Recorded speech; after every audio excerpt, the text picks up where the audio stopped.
സാധാരണഗതിയിൽ ഒരു സിനിമ നിർമ്മിച്ച് ആ സിനിമ പരാജയപ്പെട്ട് കഴിഞ്ഞാലാണ് അതിൻ്റെ അണിയറ പ്രവർത്തകർക്കും പ്രൊഡ്യൂസറിനൊക്കെ കഷ്ടകാലം ഉണ്ടാവാറ്. പക്ഷേ മഞ്ഞുമൽ ബോയ്സിൻ്റെ കാര്യം എടുത്ത് നോക്കുകയാണെങ്കിൽ നേരെ ഓപ്പോസിറ്റാണ്.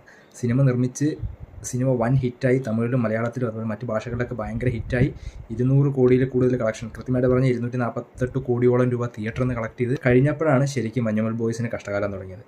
പടം ഹിറ്റായി കഴിഞ്ഞപ്പോഴാണ് തുറവൂറുള്ള സിറാജ് എന്ന് പറയുന്ന വ്യക്തി മഞ്ഞുമൽ ബോയ്സിൻ്റെ പ്രൊഡക്ഷൻ ടീമായിട്ടുള്ള സൗബിൻ്റെ പറവ എന്ന് പറയുന്ന ടീം ഇദ്ദേഹത്തിൻ്റെ കയ്യിൽ നിന്ന് 7 കോടി രൂപയോളം വാങ്ങിച്ചിട്ട് ലാഭവിഹിതം നൽകാമെന്ന് പറഞ്ഞ് ലാഭവിഹിതവും കൊടുത്തില്ല, വാങ്ങിച്ച പൈസയും തിരിച്ചു കൊടുത്തില്ല എന്ന് പറഞ്ഞിട്ടുള്ള പരാതി ഉന്നയിക്കുന്നത്. ഈ പരാതി വന്നതോടുകൂടി കോടതി ഈ വിഷയത്തിൽ ഭയങ്കര സീരിയസ് ആയിട്ട് ഇടപെടുകയും അന്വേഷണത്തിന് ഉത്തരവിടുകയൊക്കെ ചെയ്തു. ആദ്യം ഇതെല്ലാവരും പടം ഹിറ്റായി കഴിഞ്ഞപ്പോൾ അതിൻ്റെ വിഹിതം പറ്റാൻ വേണ്ടിയിട്ട് കൊടുത്തൊരു നിസ്സാരമായിട്ടുള്ള ഒരു പരാതിയായിട്ടാണ് കണ്ടതെങ്കിലും പിന്നീട് കോടതി അത് വളരെ സീരിയസ് ആയിട്ട് എടുക്കുകയും അന്വേഷിക്കുകയും ചെയ്തു കഴിഞ്ഞാൽ ഇപ്പോൾ പുറത്തു വരുന്ന ന്യൂസുകൾ എന്ന് പറഞ്ഞു കഴിഞ്ഞാൽ സിനിമയുടെ വിജയത്തിൻ്റെ പേരിൽ ഒരുപാട് കള്ളപ്പണം വെളുപ്പിച്ചു, തമിഴ്നാട്ടിൽ നിന്നും കള്ളപ്പണം സിനിമയുടെ കളക്ഷനാണെന്ന് പറഞ്ഞ് കൊണ്ടുവന്ന് അത് ലീഗലാക്കി, അങ്ങനെ ഒരുപാട് കേസുകളാണ് ഇപ്പോൾ മഞ്ഞുമൽ ബോയ്സിൻ്റെ പ്രൊഡക്ഷൻ ടീം നേരിട്ടുകൊണ്ട്